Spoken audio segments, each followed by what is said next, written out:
My neighbor is one of those annoying wannabe YouTuber personalities. Over the years, I've seen him cough up cinnamon, lay flat on the hood of his car as it slowly creeps down the driveway, and douse himself in lukewarm water, all the while screaming epic win, epic fail, or fuck. Epic maintenance of the status quo, for all I know. It can get tiring to watch him go about his shenanigans in the pursuit of viral fame.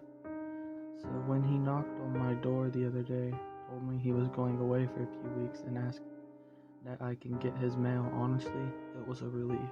I can't explain the peace of mind I had knowing I didn't have to brace myself for any of his stupidity for a while.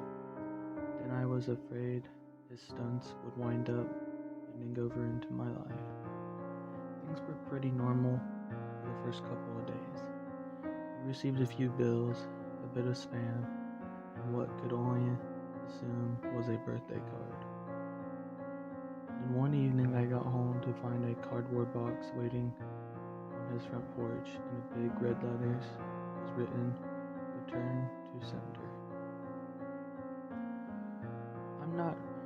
I'm no small fry, but I admit I had trouble lifting the box on my own. It was really freaking heavy. Lunging it across the road to my house was even harder, and I quickly realized there was no way I was going to drag it up the stairs and through my front door. I decided to leave his package in the garage. It wasn't like I kept my car in there. The garage door was a piece of shit that refused to open without a good tug and a whack. It was less trouble just leaving the car in the driveway than it was to fight with the garage door every morning and night. In hindsight, I should have set the package down while struggling to open the tricky door, but you know how it is when you got a good grip on something, no point in setting it down if you don't have to. It was as I kicked the door for the third time, I lost my grip on the package and it fell to the ground and I heard a crack inside. Shit, I cursed. I hope I haven't broken anything important, but I figured I just wouldn't tell my neighbor about it and let him assume the break happened en route. Hands free, I finally managed to get the garage door unstuck, and boy, did it screech in protest as I rolled up and over me. I dragged the box the rest of the way, setting it in the corner for whatever my neighbor would come back to claim it. Then I forgot all about it until a few days passed. That is, I'm not sure exactly how long it took for the smell to raft in from the crack under the garage to the house door, but it came in slow progression. It was slickly sweet odors similar to a skunk, and for the first few days after I smelled it, I genuinely assumed that that's exactly what it was. Roadkill that's had left its mark on my house. It was only when I realized the scent was growing more intense instead of fading that I went looking for the source. That's when I opened the garage door, and that's when the odor knocked me back, holding my nose. The clorp wasn't hard to identify. The only change in my garage was the box in the corner. I remember thinking it must have been one of those meat of the mouth subscription boxes. The meat must have gotten rancid from being left out in the fridge for so long. How much meat could have been in there for the box to have been so large and heavy, and an entire freaking cow?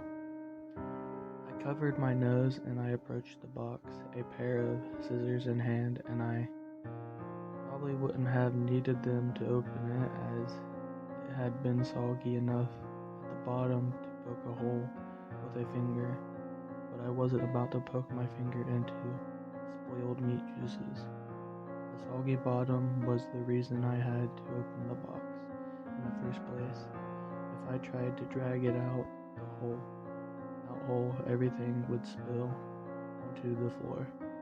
I was going to have to dump the pieces of meat one garbage bag at a time and take them down to the dumpster, a process I wasn't looking forward to. My scissors tore through the tape along the top of the cardboard box. I thought the smell couldn't get any worse.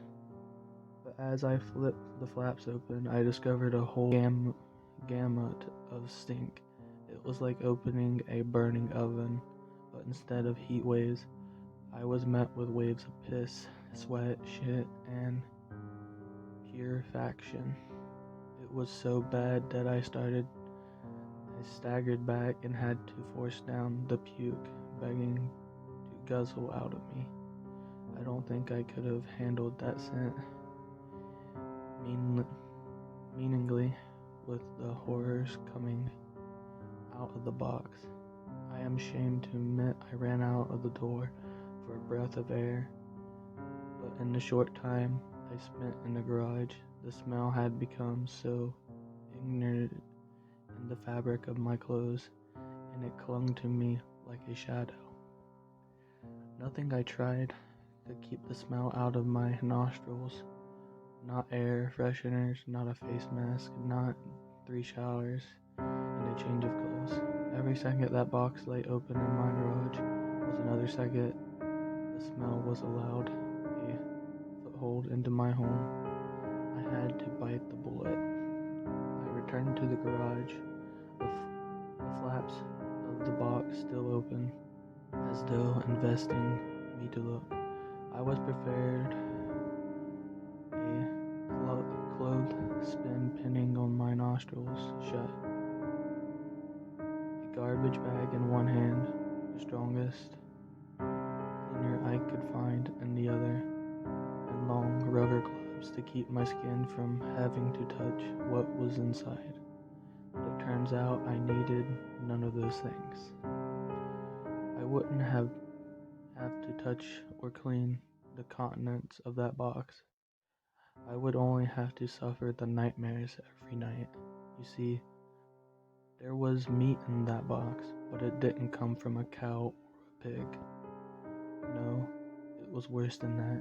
It was my neighbor, dead, still in one piece, but dead.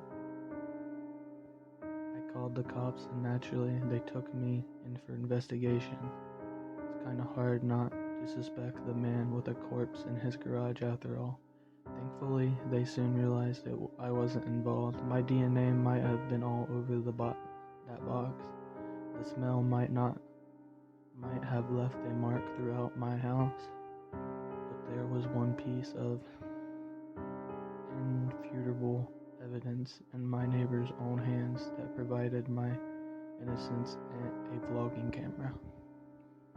They showed me the footage only once. I'm not sure if they were allowed to, or if they felt so bad for me, they figured it couldn't hurt. Either way, I saw it. My neighbor was sitting in the box outside of a shipping facility, laughing as he told the world how he was going to mail himself across state lines. He brought tea bottles, food, a pillow, and a few flashlights. His friend, a guy I'd seen at his place several times to help him with his stunts, closed the lid and presumably dropped him off for shipment. Throughout the next couple of hours or days, I'm honestly not sure, my neighbor recorded a few short clips about his progress. I think I'm in a truck now. I can feel it moving. Must be in a warehouse. Pretty warm here. Still got plenty of food. That kind of stuff. And then on the last entry, the box topped over. He broke his neck, and that was it. The camera recorded until either the memory card got too full or the battery died. There's one thing I didn't tell the police after they showed me the video, the one thing I heard in the footage that will haunt me To this day, I die. Just after the tumble that broke his neck, I heard the familiar screeching sound of my garage door.